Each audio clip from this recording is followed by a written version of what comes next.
Tapani! Onko Tapani jossain lähellä? Luoppa joku sun runo, niin mä luen loppuun sulle. Koska lukee yhden itse oman kirjoittamani. Eikö oo mitään järkeä? Ei siinä oo mitään järkeä. Eikö mitään järkeä? No, anna nyt joku. Anna nyt joku, hei. Improvisoi. Nyt mä keksin.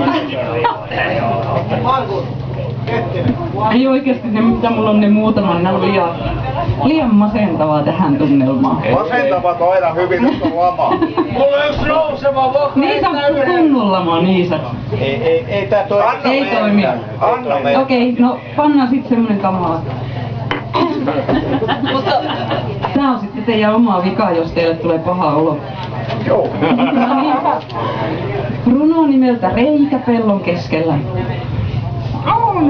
Pellon keskellä oli pieni männikkö.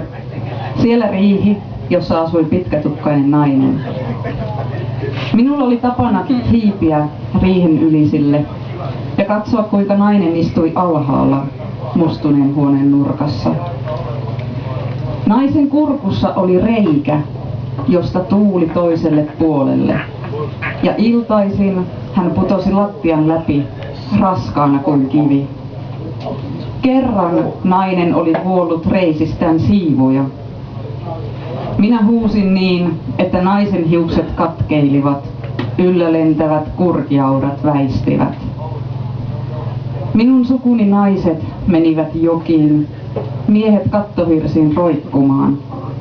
Enkä minä jaksanut enää ainoatakaan sinertävää, verestävää, mädäntyvää ruumiin osaa. Keräsin reiden siivut, hautasin ne männikköön. Sanoin naiselle, että minä menen pois nyt. No eikö ollut masentavaa?